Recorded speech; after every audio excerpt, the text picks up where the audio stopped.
जैसे जैसे चुनाव का समय नज़दीक आता जा रहा है वैसे वैसे सियासी पारा भी गर्माता जा रहा है और अभी हमारे साथ मौजूद हैं बलराज कुंडू, जिनको लेके हरियाणा की राजनीति बहुत ज़्यादा गर्माई हुई है। कुंडू साहब जी लोन बहुत ज़्यादा आरोप लग रहे हैं, दिन प्रतिदिन सोशल मीडिया के माध्यम से आपको कहीं ना कहीं बीजेपी का एजेंट प्रूव करने की कोशिश की जा रही है, क्या ये सत्य है? देखिए, ये तो होना ही था। मैं लोगों से इस बात आपके माध्यम से बताना चाहता हूँ कि विपक्ष और सरकार की लड़ाई होती है। बेसिक तो ये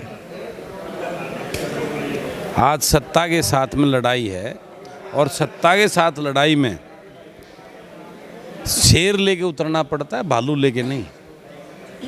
और इन चीज़ों को बड़ौदा की जनता और प्रदेश के लोग अच्छी तरह समझ चुके हैं।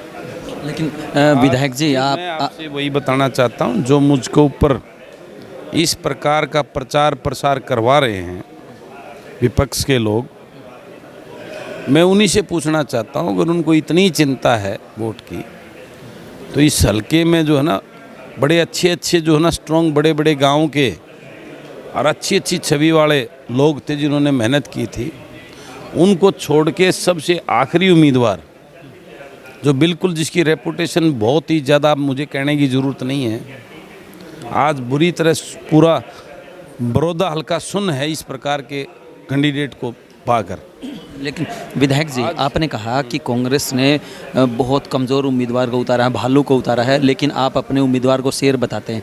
वही आपका उम्मीदवार कह रहा है कि मैं 2-3 दिन लोगों के बीच में जाऊंगा और अगर समर्थन मिला तो ठीक है, अन्यथा पर्चा वापस ले लूँगा। कहीं ना कहीं आपका उम्मीदवार भी डरा हुआ है। देखो, वो बिल्कुल वो था।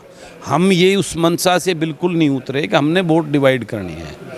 अगर बड़ौदा के लोग इस बात को समझेंगे, अन्यथा हमारी ऐसी कोई मंशा दूर दूर तक नहीं है। आपकी बात का जवाब खुद आपने दे दिया। हम वोट को डिवाइड नहीं होने देंगे। उसके लिए हम कोई भी हमें कंप्रोमाइज़ करना पड़ता है, हम उसके लिए मैं लोगों को, प्रदेश के लोगों, बड़ौदा के लोगों को ये विश्वास दिलाता हूँ कि मैं सपने में भी ये नहीं सोच सकता। मेरा एकमात्र एक ही उद्देश्य है, भारतीय जनता पार्टी के कैंडिडेट की जमानत जब्त करना, और मैं ऐसा कोई भी काम नहीं करूँगा। और मैं कर तो रहे हैं आप? मैं ऐसा कोई काम नहीं कर रहा। मैं तो लोगों के बीच में लोगों को दर्शा किस प्रकार का ये फिक्सिंग मैच था। सब आपके ऊपर आरोप लग रहे हैं कि मैं उस आरोप का ही जवाब दे रहा हूँ।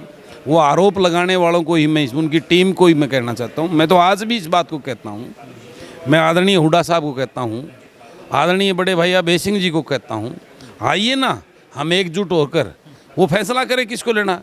हम मिलकर मैं लड़ने को तैयार हूँ। ये बोलने से नहीं होगा। वो जिस प्रकार के वो लगा रहे हैं, वो उनकी मंशा, जिस प्रकार के डम्मी कैंडिडेट वो देकर वोट लोगों की वोट पाड़ना चाहते हैं, बीजेपी को जिताने की मंशा, एक फिक्सिंग मैच लेके आए हैं। मैं उनके फिक्सिंग मैच को तोड़ना कर में नहीं हुआ। और मैं मेरी आज भी ऑफर है, कल भी ऑफर है, वो आए। मैं एक प्लेटफार्म पर जिस प्रकार से कांग्रेस ने बिहार में गठबंधन बनाया है, यूपी में गठबंधन बनाया, यहाँ भी बनाए ना। हम एकजुट होकर, मेरा उद्देश्य एकमात्र बीजेपी के कैंडिडेट की जमानत जब्त करना है। कुंडू साहब, आपका उम्मीदवार अगर नामांकन वापस ले लेता है तो आप क्या करेंगे? नामांकन वापस क्यों लेगा?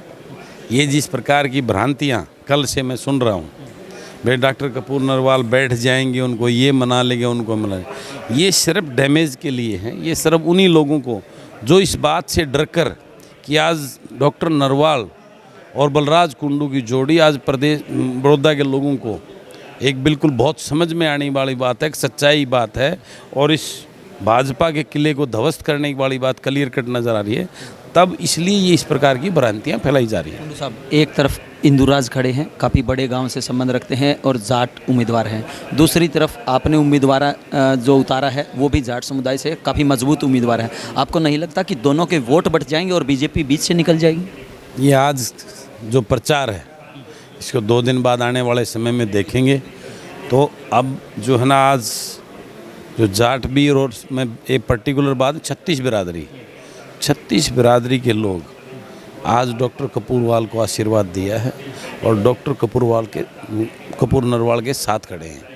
और उनको जिताने का काम करेंगे। ये 3-4 दिन में आपके सामने क्लियर हो जाएगा। अंतिम प्रश्न, आपने कहा कि कांग्रेस उम्मीदवार के फॉर्म में कमी है, क्या वास्तव में कमी है? और कमी है तो आपने चुनाव आयोग को शिकायत की, नहीं की तो कब करेंगे? देखिए, वो कमी बिल्कुल थी, लेकिन अगर डॉक्टर कपूर नरवाल फार्म नहीं भरते तो उसका फार्म 100% कैंसिल होता।